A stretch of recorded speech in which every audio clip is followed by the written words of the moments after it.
Yamuna Tera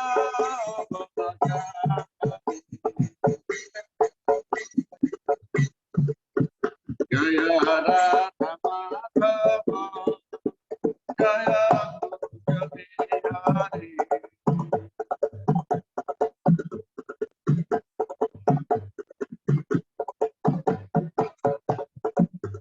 Hare Krishna Hare Krishna Krishna Krishna Hare Hare Hare Rama Hare Rama Rama Rama Hare Hare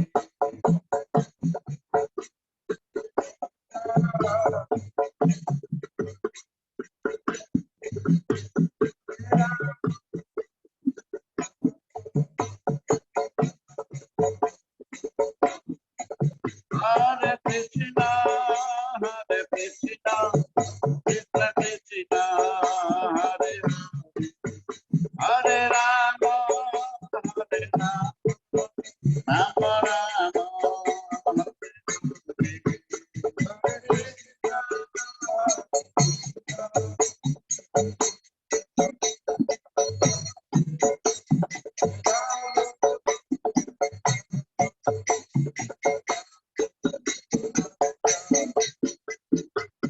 Hare Krishna Hare Krishna Krishna Krishna Hare Hare Hare Rama Rama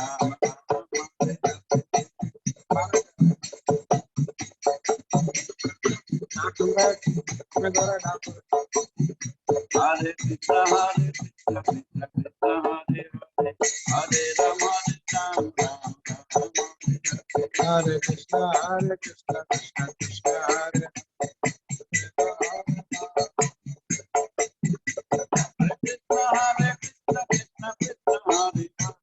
Hare Hare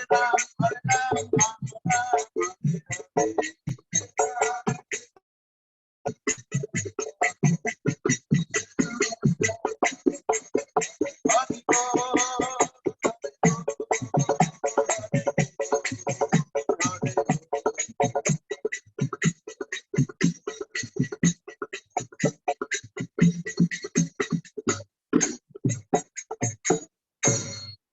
जय हरिनाम संकीर्तन की जय श्रीमद् भागवतम की जय स्वागत भक्त वृंद की जय निताई गौर प्रेमानंदे हरि हरि बोल। ओम नमः भगवते वासुदेवाय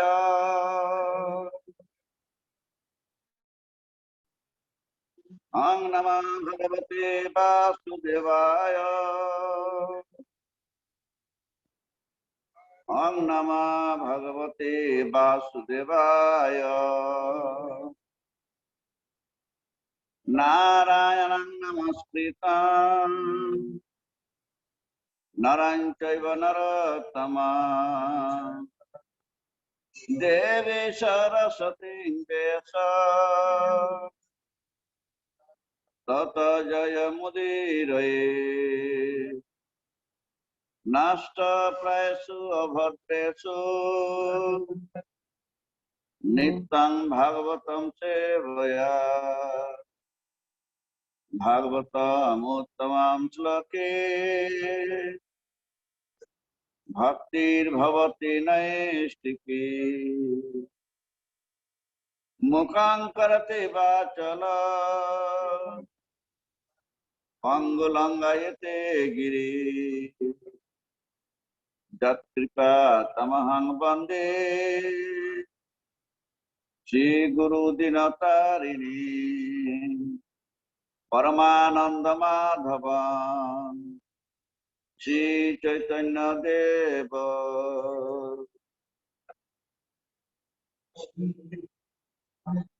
श्रीमद्भागवतम स्कंध 1 अध्याय 18 श्लोक नंबर 30 श्लोक नंबर 30।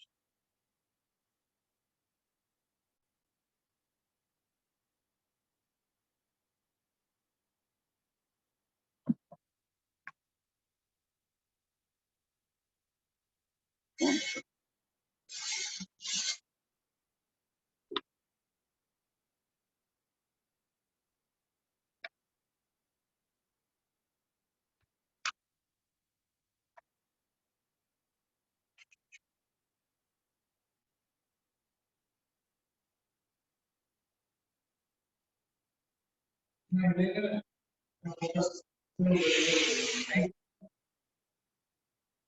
है तो पता चले कोई क्वेश्चन दे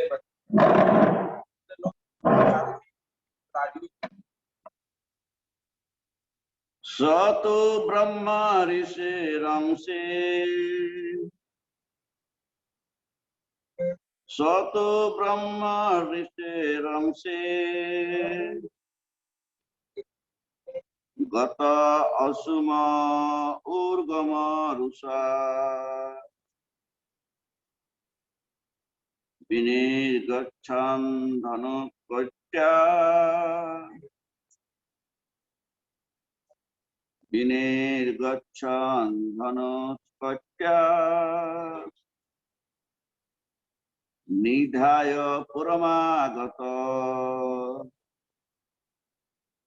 स तु ब्रह्म ऋषिरंसे गतासु मरुङ्गुरुषा विनिर्गच्छन् धनुष्कट्या निधाय पुरमागत स तु ब्रह्म ऋषिरंसे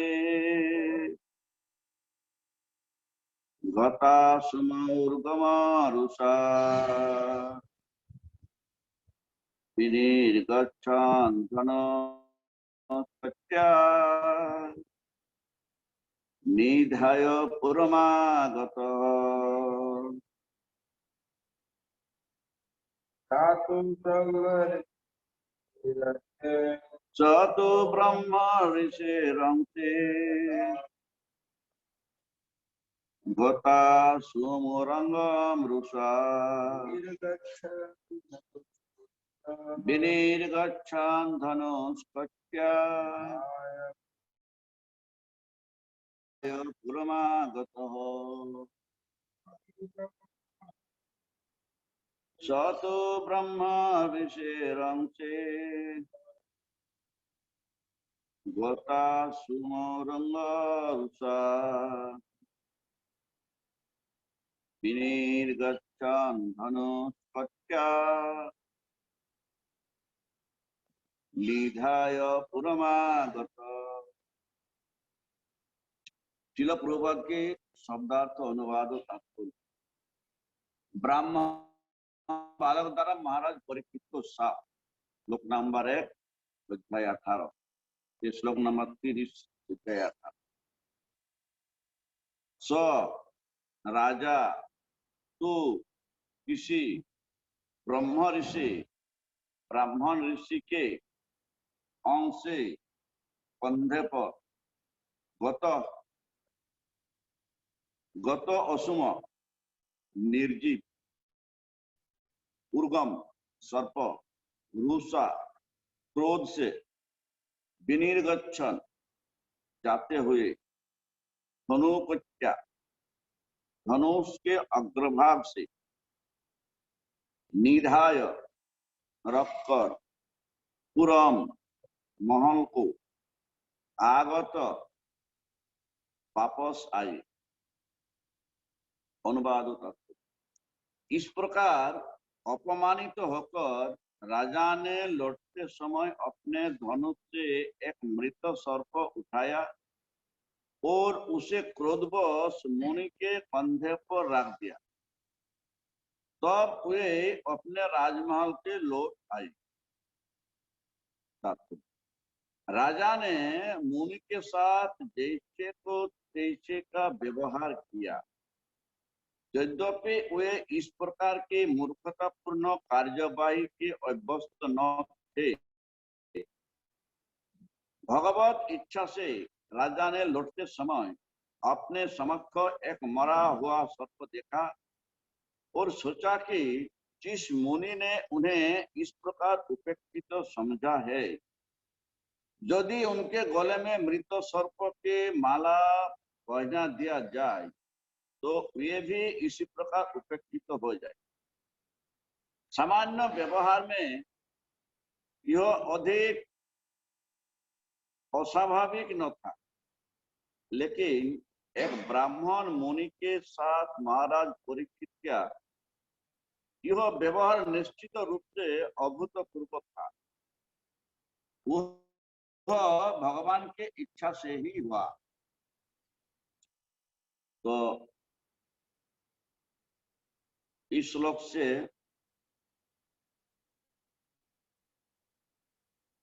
प्रभुपाद ने एक शब्द व्यवहार किया, जैसे क्यों तैसे। जैसे इंग्रजी के कहते टिट फॉर टैट, जिस जिस उसी तरह व्यवहार कर। तो प्रभुपाद यहाँ पर तात्पर्य में कहते हैं, ये साधारण व्यवहार है, भौतिक युग को भौतिकवादी लोग का व्यवहार है। तो भौतिकवादी लोग इसी प्रकार से पलटा आक्रमण करते, अर्थात सोने वाला है ही नहीं। जो जिसको जिस तरह व्यवहार करते उसको उस तरह व्यवहार से जवाब। तो इसको एक तरह से आसुरिक मनोवृत्ति कहते। वैष्णव व साधु सुलभ व महानता व्यक्ति का इस तरह व्यवहार नहीं। तो इसलिए प्रभुपाद के तात्पर्य में भी यहाँ कहते हैं या श्लोक के अनुसार से कहते हैं, परीक्षित महाराज को इस तरह कर्म करना एक मूर्खता बस है। परीक्षित महाराज जैसा व्यक्ति, महान व्यक्ति के लिए यहाँ पर राजर्षि शब्द उल्लेख किया। ये ऋषि से कम नहीं था। परीक्षित महाराज ऋषि से कम नहीं था, इसलिए राजर्षि कहते। राजा होते हुए भी ऋषि जैसे आचरण, वार्ता, व्यवहार सब कुछ वैसे ही था। और यहाँ पर कहते आज अभूतपूर्व, ये एक घटना है जो आज तक परीक्षित महाराज के जीवन में शायद इस तरह घटा नहीं है जो आज हुआ। तो जो लोग साधु सुलभ व्यक्ति होते हैं वो किसी तरह से इस तरह व्यवहार नहीं करते। तो साधारण में कहावत में हमारी देखा भी जाते, जो प्रभुपाद ऐसे कहते, जो आजकल का बड़ा बड़ा देश, बड़ा बड़ा राजा आणविक परमाणुविक बोमा तैयारी करते। तो इस बोमा तैयारी करने का अर्थ यही है जो अपना के ही हानि करने के लिए प्रयास करते।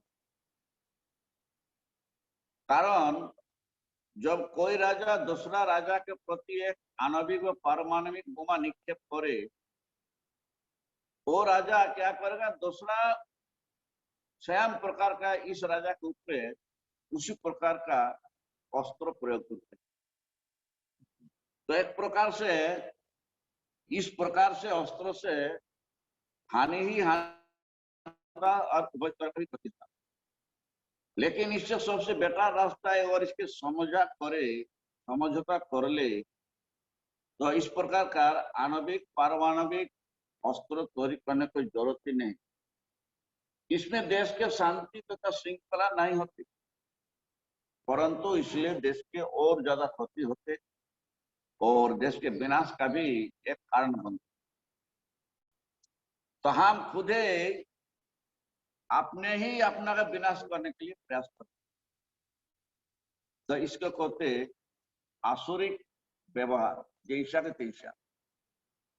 तो भागवत में ऐसा बहुत नजीर है जो पौराणिक समय से भी ज्यादा से ज्यादा महाराज भी व राजा भी इस प्रकार से वार्ता नहीं करते। हम लोग पंच पांडव के जीवन में ही देख सकते, दुर्योधन पक्ष से पंच पांडव को कितना ही प्रकार का असुविधा घटाया, कितना ही प्रकार का परेशानी किया, जातु गृह जलाए, वनवास दिए, छल कपट किए, द्रौपदी के ऊपर वस्त्रहरण का दुर्व्यवहार करे। लेकिन जेहेतु पंच पांडव भगवान के भक्त थे, संत महात्मा थे, साधु सुलभ थे, इसलिए वो लोग इस कार्य के लिए कोई पलटा आक्रमण नहीं चाहते, तो लोग कर सकते थे। वो लोग भी जाते गृह तैयार करके ये लोग जलाने के प्रयास करते थे, उस प्रकार छल कपट ये लोग भी करते थे, चाहे तो कर सकता था। लेकिन पंच पांडव जेहेतु भगवान के भक्त था, वो लोग इस प्रकार व्यवहार से सहन लिया, इसे नहीं करना। वो लोग सात बार से नई बार से धर्म के अनुसार से जीवन यापन और धर्म के अनुसार से ही समस्या को समाधान करने के लिए प्रयास किया। कितना ही परेशानी हुआ, फिर भी वो लोग उसको भूल गया और प्रयास किया और समझे तो अच्छा है। लेकिन एक्चुअली विधि अनुसार से पांडु था हस्तिनापुर का राजा, नियम अनुसार से धृतराष्ट्र होने वाला था, लेकिन राज के नीति अनुसार से यदि कोई ज्येष्ठ पुत्र अंधा हो व राज कार्य चलाने के लिए अयोग्य हो, तो उसके परिवर्ते उनको छोटा भाई देश का राजा बन सकता। नहीं तो नियम अनुसार से जो बड़ा भाई होते, ज्येष्ठ भ्राता होते, वही राजा बनेगा, वही अधिकार होते। लेकिन जेहेतु धृतराष्ट्र धर्मांध था, जन्मांध था, कोई प्रकार के उनको समस्या था, इसलिए उनको पोस्ट पांडु महाराज की दिया गया। तो इसी अनुसार से दुर्योधन ये हक मांगा था, ये तो राज तो हमारा ही अधिकार, और जेहेतु हमारे पिता वयोज्येष्ठ राज के पोस्ट तो हमारे मिलना चाहिए। लेकिन जेहेतु पांडु के पास चल गया, तो इसलिए उनको थोड़ा कूटनीति चालू करना शुरू किया कि किसी ना किसी तरह से उन लोग को विनाश करे, उन लोग को ध्वंस करे और फिर पूरा राज हमारे पास आए। तो इसलिए पांडु के मृत्यु के बाद जब धृतराष्ट्र राजा बन गए, तो अभी लोग को फूल पर हाथ में आ गया। तो जब इस प्रकार से पावर आ गए, तो दुर्योधन उनको अनुगामी जो उनको सहयोगिता करने वाला था, और सबे इस प्रकार से इनको कूटनीति चाल में प्रबुद्ध किया, खास करके शकुनी उनको मामा। और शकुनी इस कारण से ही आके इस हस्तिनापुर में बैठे गांधार से, उनको दूसरा कोई नहीं था उद्देश्य, ये किसी ना किसी तरह से कुरु वंश को विनाश करे। और उनको एक प्रतिशोध था, ये उनको 100 भाई थे, उन लोग को भी सारी के जेल में पूर के सारी के भूख में मारा थे, तो सारी मिलके थोड़ा थोड़ा भोजन करके इस शकुनी के जिंदा रखा था। तो इसलिए उसके प्रतिशोध लेने के लिए शकुनी के भी एक व्रत था, जैसे हमारा गांधार के वंश से खत्म किया, तो हम भी इस हस्तिनापुर को फिनिश करें। तो इसलिए वो भी इसके पीछे पड़ा हुआ था। तो इसलिए दुर्योधन ने जितना ही आक्रामक क्रिया करे व हिंसात्मक आसुरिक कर्म करे, लेकिन पंच पांडव एक से एक सारी सहन लिया। वो लोग चाहे जो हम हिसाब से अंडरस्टैंडिंग करके इसको समाधान करें, लेकिन एक के बाद दुर्योधन इस प्रकार से करने ही लगा। फिर भी वो लोग सारी सहन लिया। नहीं तो देखिए, जब पासा कला में हार गया, तो द्रौपदी के इस प्रकार से सभा में लाना कोई युक्तिसंगत नहीं था, तो ये भी लोग सहन लिया। अंत में क्या हुआ, जब सारी समस्या होते हुए भी, इतना समस्या होते हुए भी, पंच पांडव सारी प्रॉब्लम सहन करते हुए भी, फिर भी इन लोग युद्ध के लिए और आसुरिक मनोवृत्ति के लिए छोड़ के अंत में यही उन लोग के पास प्रस्ताव रखे और स्वयं उनको पास आए, चलो जो कुछ हो गया, कम से कम पंच पांडव को 5 भाई को 5 गांव दान करो। आप हस्तिनापुर ले लो, इंद्रप्रस्थ ले लो, जो कुछ ले लो, और जो कुछ सारी लोग भूल जाए, कोई मन में नहीं रहे। तो आप कृपा करके कम से कम ये 5 भाई के लिए 5 गांव, बस ये 5 भाई 5 गांव लेके ही संतुष्ट रहे। लेकिन दुर्योधन के प्रतिज्ञा किया कि बिना युद्धों से 5 गांव तो दूर का बात है, एक सुई का डगा का मट्टी भी देने के लिए तैयार नहीं। तो इतना कुछ होने के बावजूद इस धर्म परायण व्यक्ति सारी सहन करके बैठा।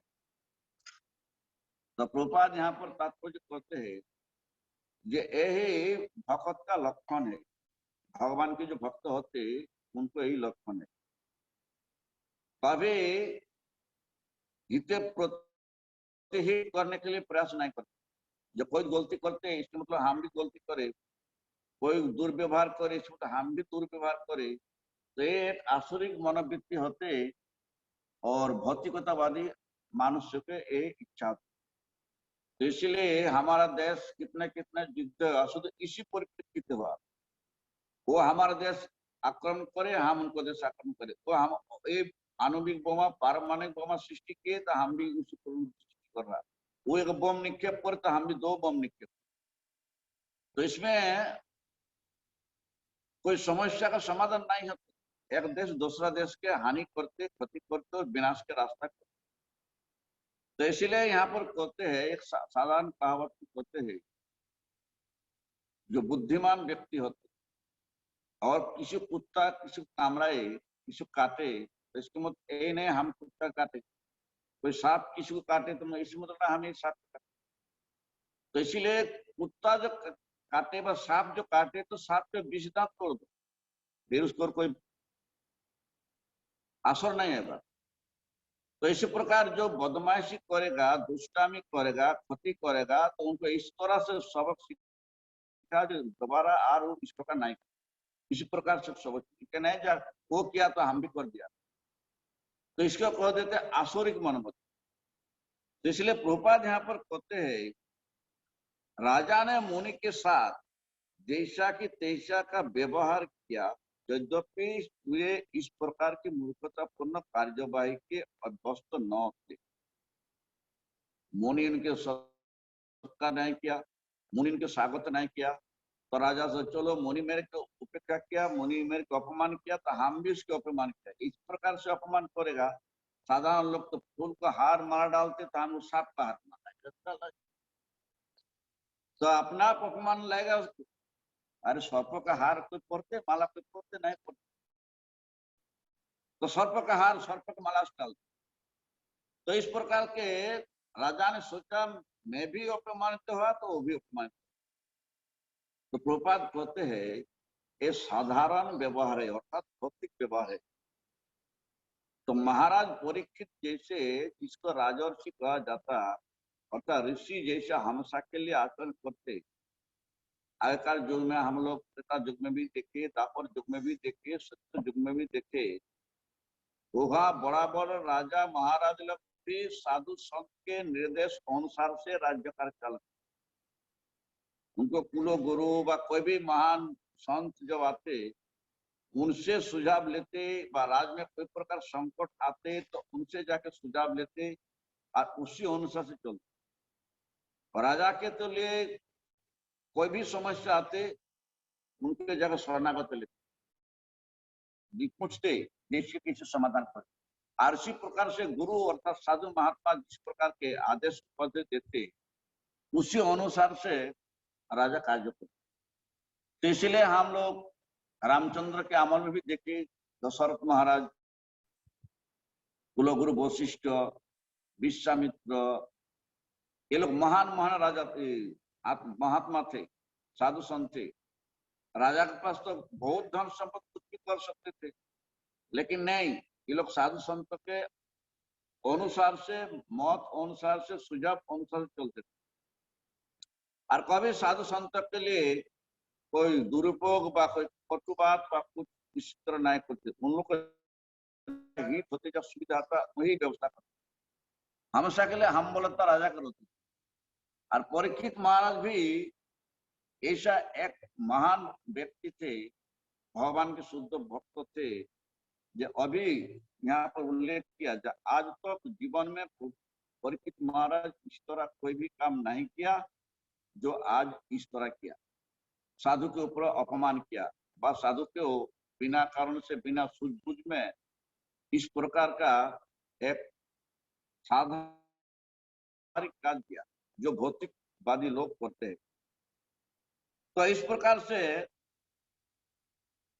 परीक्षित महाराज को ये एक साधारण कर्तव्य समझ के समाज तरफ से ही एक अचानक हुआ जो कैसे घटा, ये तो घटने वाली नहीं था। परीक्षित महाराज जैसे राजा थे, इसके हाथ से इस तरह काम होने के लिए सभी के एक अफसोस थे। लेकिन सॉल्यूशन यही आया, सिद्धांत यही आया कि जिस तरह एक प्रकार व्यवहार कार्य हुआ जो होने वाले नहीं था, किसी को विश्वास नहीं था, इसका मतलब ये भगवान की इच्छा से ही हुआ। भगवान चाहते थे कि इस तरह करके इनको वापस बुला ले, कारण ये तो महान व्यक्ति है, इनके तो कोई दोष त्रुटि नहीं होता। तो किसी को जो दोष त्रुटि नहीं होते तो उनको कोई अपराध नहीं कर सकते। इसे साधारण कहावत में है, जैसे सर्प है तो सर्प के ईर्षालु कह जाते, तो सर्प भी किसी व्यक्ति को बिना दोष से नहीं काटता। आपको जब देखेगा तो सर्प खड़ा होकर फना उनके आपको डराएगा, भागाएगा, वो काटने के लिए प्रयास नहीं करते, कभी नहीं काटते। लेकिन जब हम सर्प के कुछ ना कुछ प्रॉब्लम घटेगा, पाव में दबाएगा, मारने प्रयास करेगा, तो तभी सर्प काटे। इसलिए सर्प के सबसे हिंसुक जीव हो जाता। लेकिन हिंसुक होते हुए भी सर्प भी अपना धर्म बजाय रखता, किसी को नहीं काटता जब तक ना आप दोष करो। तो एक पद्म पुराण के घटना है, चांद सदागर नाम से राजा थे, तो उनको बेटा का नाम था लखींदर।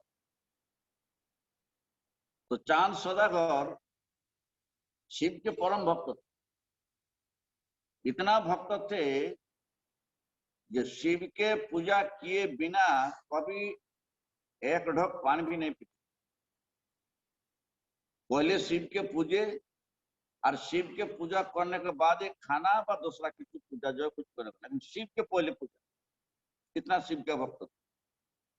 तो वहां उनको मन में प्रमिश था कि जो हाथ में हम शिव के पूजा करते हैं वो हाथ में किसी को हम पूजा नहीं करते, ये हाथ हमारे शिव के लिए है, भोले बाबा के लिए है। तो वहां का एक देवी के उत्पन्न हुआ था, जो देवी था मनसा देवी। तो मनसा देवी जैसे कहावत कहते हैं, जो राजा व ब्राह्मण भगवान के प्रतिनिधि माना जाता है, प्रिय माना जाता है, तो ये लोग जो कार्य कर दिखाएगा परवर्ती लोग वही करे। तो मनसा देवी सोचे अगर राजा मेरे को पूजा दे तो राजा के अनुसरण के राज्य में सारे लोग पूजा करें, और अगर राजा नहीं पूजा करेगा तो कोई पूजा नहीं करेगा। कान शास्त्र में कहते हैं राजा ही श्रेष्ठ, भगवान के प्रतिनिधि। जद जद आचरती श्रेष्ठ जना सजत प्रमाणम कुरुते लोकस्तुत अनुवर्त। श्रेष्ठ व्यक्ति जिस प्रकार आचरण करना उसी के अनुसरण करेगा सारी। तो इसलिए मनसा देवी की एक इच्छा था चांद सौदागर के पास, राजा के पास, ये मेरे के पूजा कर। तो राजा पूजा करते, उनको महत्व में देवी स्थापित हो गए, सारी पूजा कर। राजा प्रॉमिस कर लिया जो हम कभी आपको पूजा नहीं करेगा, इस कारण से हम शिव की पूजा करें, और उनको इनसे पूजा लेना, भौतिक जगत के उसको देवित्व स्थापित करना, देवता तो मान सम्मान है, उसके स्थापित करना। जब राजा को रिक्वेस्ट किया तो राजा बोले नहीं करोगे, ठीक है आप दान हाथ में पूजा करते तो ठीक है आप बाम हाथ में पूजा। फिर भी मनसा देवी बोले मेरे पूजा जो लोग डान हाथ से पूजा कर साधारण अब बाम हाथ पूजा राजा बोला हमें अभी नहीं। तो अभी जब नहीं करेगा तो माँ मनसा उनको पूरा परिवार के एक एक करके विनाश करना शुरू कर दिया। लेकिन उसको एक ही बेटा था जिसका नाम था लखिंदर। तो उनको हर तरह से प्रोटेक्शन करके रखा कि सर्प इसको ना काटे, इसको जिंदा रखना।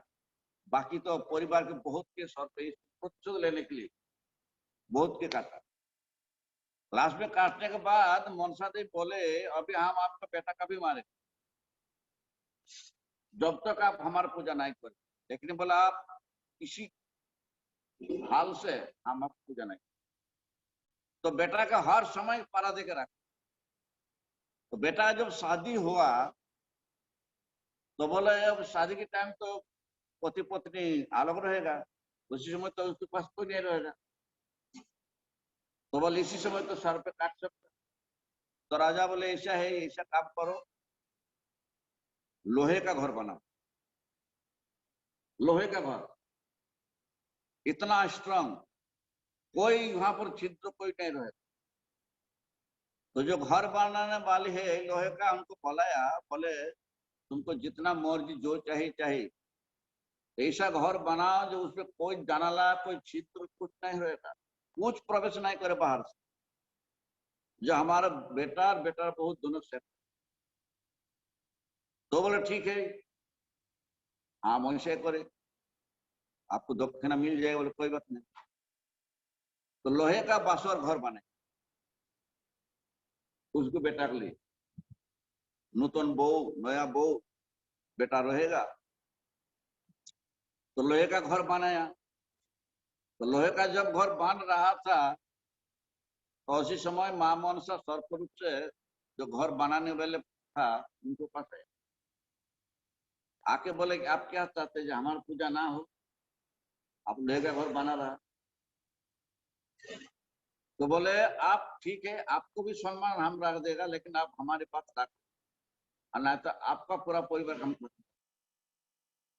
मां मनसा सर्प रूप से आके ये बोले भाई हम तो ऐसा काम नहीं करते। राजा का हमारा विश्वास किया और विश्वास करके मेरे के काम सौंपा और हम फूटा रख देंगे छिद्र रख देंगे तो फिर हमारा तो मुश्किल हो जाएगा, हमारा भी बर्तन हो जाएगा। बोले ना किसी हाल से आपको ऐसा छोटा छिद्र रखना पड़ेगा जो कोई नहीं देख पाएगा, जहाँ सूत हो जाएगा ढका जाएगा इसी प्रकार, ज्यादा नहीं। और अगर आप नहीं रखना तो पूरा आपको परिवार काम खत्म कर बोल। अभी क्या करेगा बेचारे, समस्या पड़ गया। तो उसी प्रकार से मां मनसा के रिक्वेस्ट से अभी राजा के साथ थोड़ा सा विच्छेदन कर दिया। कुत्ता जैसा धागा जैसा इतना पतला, कोई एक कोना से कोई साइड से रख।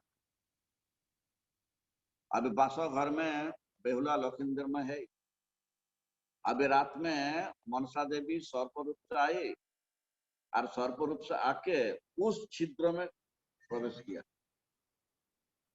अभी प्रवेश किया, वो दोनों रात में सोया हुआ है, काटेगा कि जब तक नहीं कोई दोष करे तब तक काटना नहीं। अभी सर्प घुस गया अंदर में, घुसा छोटा है वहां जाकर पड़ा हो, अभी काट नहीं पा रहा, इधर घूम रहा उधर घूम रहा, इधर काट नहीं पा रहा, किसी काटे और जल्दी भागना पड़ेगा। और बाई चांस उनको नींद टूट जाए देख ले तो मार देगा, फिर पता चल जाएगा तो फिर महाराज मनसा का फिर उसके ऊपर आक्रमण कर देगा। भाई तुम अंदर घुस गया, फिर सारी उसको जो प्रोग्राम था सारी गड़बड़ी बन जाएगा। तो सर्प अंदर घुस जाएगा तो घर पाने तो उसको बोला इतना बड़ा सब हंगामा बन जाएगा। लेकिन वो सर्प घूम रहा है इधर से उधर से इधर से उधर, काट नहीं पा रहा, किसी का। तो सर्प सोचा और कुछ ना दोष करे तो बिना दोष का हम काट नहीं पाए।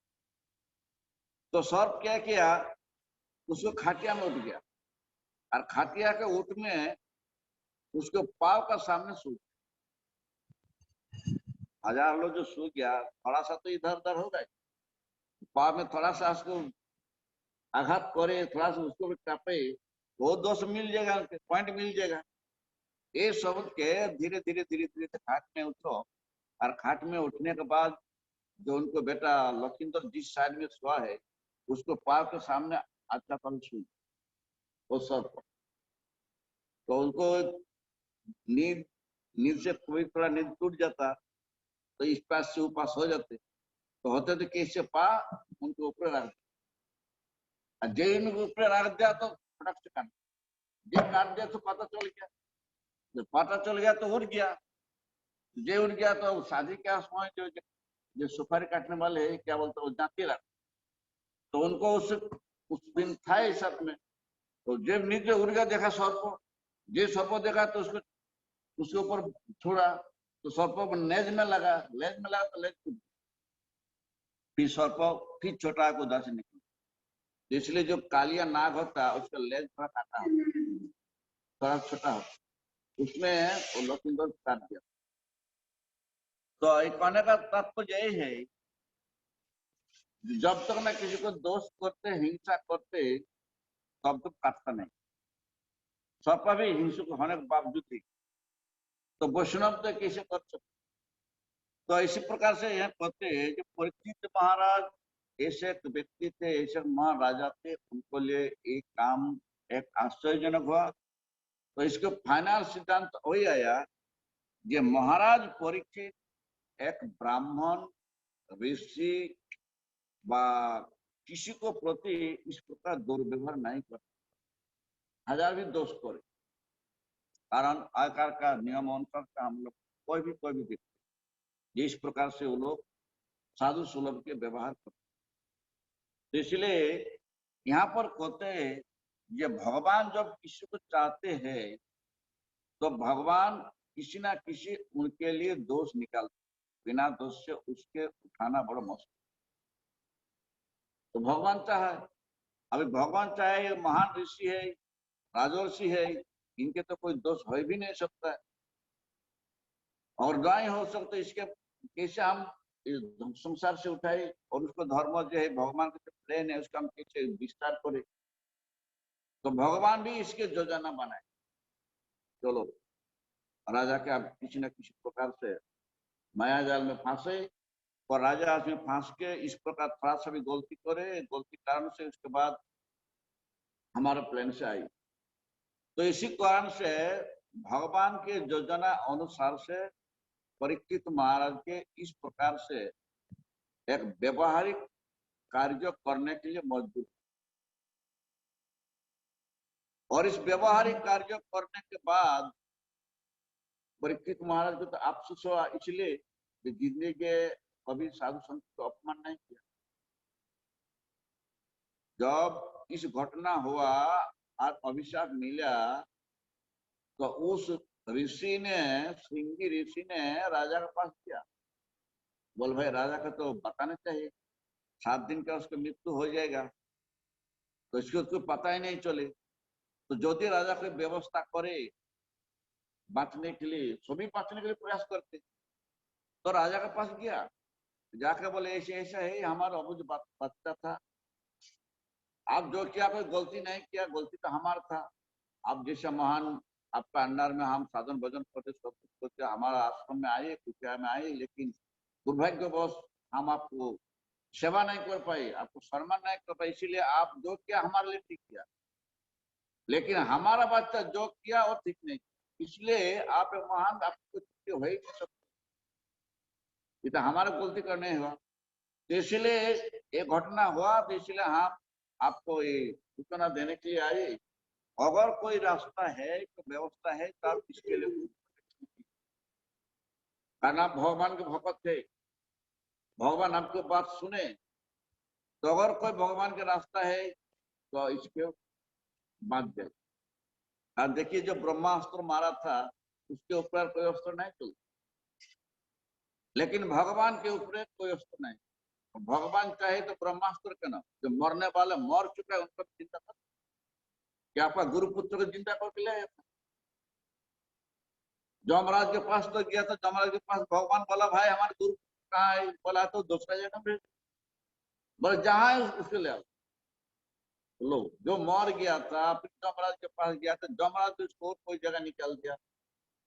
फिर भगवान वहां से ढूंढ ढांड के लेकर गुरु को दक्षिण। तो भगवान चाहे कुछ भी कर सकते। तो इसलिए ऋषि ने आए और बोले भाई महाराज जी हम अपराधी है और भगवान आप परम प्रिय है। भगवान आपके लिए जन्म से भी कुछ करके रखा, चाहे अभी भी कुछ कर सकता है, इसलिए हम भी सूचना दे दिया। तो राजा ने सोचा ये भगवान का ही प्लान है, नहीं तो हम ऐसा काम करेगा भी क्यों, कभी तो जिंदगी नहीं किया। इसलिए मैं यहाँ एक शब्दों में दिया अस्वाभाविक था, जो कभी नहीं हुआ। तो शायद भगवान के इच्छा से हुआ, तो हम इसके बांटने के लिए कोई प्रश्न नहीं। जो हुआ भगवान की इच्छा से हुआ। और राजा चाहते थे तो सारे ब्राह्मण के साथ भी खत्म कर सकते। राजा है सारी विश्व का राजा, लेकिन कुछ नहीं किया। वो संत के भी बोला, श्रृंगी ऋषि के भी बोला, बोले आपका दोष नहीं हमारा दोष। हम एक राजा होके एक प्रजा का अपमान किया, ये तो हमारा दोष है, ये राजा का काम नहीं है। तो कोई साधु संत को अपमान कर, साधु संत राजा के डांटने का भी अधिकार है, राजा को सुधारने के भी अधिकार है, लेकिन राजा का कोई अधिकार नहीं है ब्राह्मण के कोई साधु को अपमान करे। तो इसलिए राजा ने कहा नहीं नहीं नहीं नहीं, जो हुआ अच्छा हुआ है, भगवान ठीक है, भगवान के प्लान है, ये हमारा ही दोष था, हमारी अपराध था, हमारा दुर्नीति था, इसलिए हमारे को सजा मिला। तो इसलिए हमारा दूसरा कोई रास्ता नहीं, अभी भगवान की इच्छा से ही, भगवान के प्लान से ही हमको भगवत धाम। परीक्षित महाराज पूरा इसको विचार में ले लिया। तो इसलिए परीक्षित महाराज ये समझ के उस ऋषि को बादशाह के किसी प्रकार से हानि नहीं पहुंचाया और सीधा ही रास्ता ढूंढा अगर हम किस तरह से भगवत धाम जा सकते। तो इस प्रकार महान व्यक्ति का एक निदर्शन होता, जैसे पंच पांडव भी किया, ऐसे ऐसे बहुत बहुत थे। लेकिन अगर इस राजा जड़ जागतिक राजा होते थे तो क्या करते थे, मारो तो सबको मारते, कितना साल सकते, जैसा रावण किया। उनको बात नहीं माना तो सब साधु को मारो। जिस सहस्त्र बहु अर्जुन किया था, आश्रम में आके सारे साधु संत जितने मार घर के आग लगा दो, ये सहस्त्र बहु अर्जुन किया था ऋषि दमन के आश्रम में। इसलिए ये लोग किया, ये लोग सारे भक्त को तो बन, ये लोग कोई धार्मिक नहीं था, भगवान के भक्त नहीं था। तो ये आसुरिक कर्म करते, जैसा का तैसे नहीं करते, जैसा का तैसा करते उस व्यक्ति जो भगवान के भक्त नहीं है, भगवान भक्त नहीं करते वो लोग। तो इसलिए प्रभुपाद यहाँ पर कहते जैसा की तैसा, ये परीक्षित महाराज के लिए एक अस्वाभाविक हुआ और एक मूर्खता पूर्ण हुआ। कारण महान व्यक्ति परीक्षित महाराज के इस तरह कर्म करना उचित नहीं था, बात समझ नहीं था, और करने के लिए भी कोई आशा नहीं था जिस प्रकार होगा। और महाराज भी इसे सोचा नहीं कि हमारे जैसे महान व्यक्ति इसका। तो इसलिए महान व्यक्ति हमेशा के लिए जो कुछ होते, जो कुछ करते, ये भगवान के ही एक प्रकार कृपा आशीर्वाद समझते, जो भगवान की इच्छा से ही इच्छा होती, नहीं तो होता नहीं। जो असली भक्त होते, आज जो असली भक्त नहीं होते तो उनका भगवान के तरफ हम भजन करते इतना एक करते, फिर भगवान हमारे इतना कष्ट दे रहा, कारण उसको समझते बाहर है। लेकिन पंचकर्म जो इतना कष्ट मिला, कितना कष्ट मिला, फिर भी भगवान को छोड़ा नहीं, और भगवान ने थोड़ा सा भी दोषारोप नहीं किया। पूरा राज्य मिलने के बाद जब भगवान कृष्ण कुंती माता के पास आए और आके बोले बुआ जी अभी तो आप सुख शांति है, पूरा राज्य मिल गया, आप लोग राज करो, अभी हम जा रहा घर के।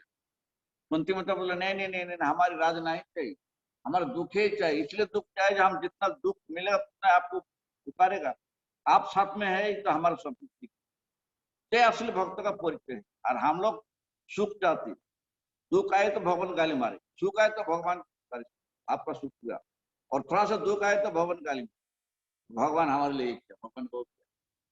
तो ये भौतिक जगत का माप है। हरे कृष्ण। जय श्रीमद् भागवतम के सब एक भक्तबिंद के, जय निताई गौर प्रेमानंदे हरि।